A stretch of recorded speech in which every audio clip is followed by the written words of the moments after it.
Hello friends, ఈరోజు Chandu's lunch బాక్స్లో పల్లీలు మరియు పుట్నాల చట్నీని ఎలా తయారు చేయాలో చూద్దాం. కొబ్బరి తినని వాళ్ళకి మంచి ఆప్షన్ అండి ఈ చట్నీ. అలాగే ఏ టిఫిన్స్లోకైనా సరే సూపర్గా ఉంటుంది.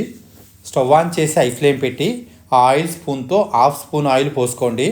ఆయిల్ హీట్ ఎక్కిన తర్వాత స్టవ్ని సిమ్లో పెట్టి మీరు తినే స్పైసీని బట్టి పచ్చిమిర్చిని తీసుకుని సగానికి తుంచి వేసుకుని ఫ్రై చేసుకోండి.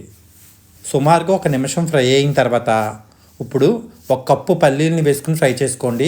పల్లీలని సిమ్లో మాత్రమే ఫ్రై చేయాలి, అలా కంటిన్యూగా కలుపుతూ ఉండాలి. సుమారుగా 10 నిమిషాలు ఫ్రై అయిన తర్వాత చూస్తే ఇప్పుడు పల్లీలు మంచి గోల్డెన్ బ్రౌన్ కలర్లోకి వచ్చాయి. అలాగే అక్కడక్కడ పగులు కూడా కనిపిస్తున్నాయి, అంటే పల్లీలు పర్ఫెక్ట్గా వేగాయి. ఇంకా స్టవ్ ఆపేసి ఇప్పుడు మీరు ఏ కప్పుతో అయితే పల్లీలను తీసుకున్నారో అదే కప్పుతో సగానికి వేయించిన శనగపప్పు అంటే పుట్నాలను వేసుకుని 1-2 నిమిషాల సేపు అలా కలుపుతూ ఉంటే అప్పుడు పుట్నాలు కూడా పచ్చివాసన పోతాయి. ఈ మిశ్రమాన్ని పూర్తిగా చల్లారబెట్టండి. ఆ తర్వాత ఒక మిక్సీ జార్ని తీసుకుని 2 వెల్లుల్లిపాయ రెబ్బలు, హాఫ్ టీ స్పూన్ జీలకర్ర మరియు 1 అరంగుళం అల్లం ముక్కను తీసుకుని అలా చిన్న చిన్న ముక్కలుగా కట్ చేసి వేసుకోండి. ఇప్పుడు పూర్తిగా చల్లారిన మిశ్రమాన్ని వేసి మీ రుచికి సరిపడా సాల్ట్ని వేసి ముందుగా వాటర్ పోయకుండా మెత్తటి పౌడర్లాగా మిక్సీ పట్టుకోండి.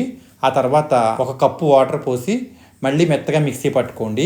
ఒకవేళ మీకు చట్నీ ఎక్కువ అవుతుంది అని అనిపిస్తే ఇలా గట్టిగా ఉండగానే సగం తీసి ఫ్రిడ్జ్లో పెట్టుకుంటే నెక్స్ట్ డేకి పాడవకుండా ఉంటుంది. యాక్చువల్గా ఈ చట్నీ పలచగా ఉంటేనే బాగుంటుంది, అందువల్ల ఇంకో హాఫ్ కప్పు వాటర్ పోసి మళ్ళీ మెత్తగా మిక్సీ పట్టుకుంటే చట్నీ రెడీ అయిపోయినట్లే. యాక్చువల్గా మేమైతే ఈ చట్నీకి తాలింపు పెట్టమండి, అయినా సరే సూపర్గా ఉంటుంది. ఇక్కడ నేను వీడియో కోసం మాత్రం తాలింపు పెట్టడం చూపిస్తున్నాను. స్టవ్ ఆన్ చేసి హై ఫ్లేమ్ పెట్టి 1 స్పూన్ ఆయిల్ పోసుకోండి.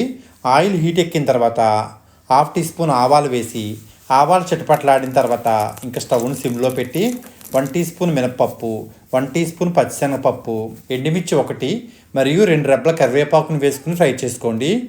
ఎప్పుడైతే పోపు దినుసులు లైట్గా వేగుతాయో అప్పుడు స్టవ్ ఆపేసి 1-2 నిమిషాల సేపు కలుపుతూ ఉంటే ఆ ప్యాన్ వేడికి పోపు దినుసులన్నీ పర్ఫెక్ట్గా ఫ్రై అయ్యి ఉంటాయి.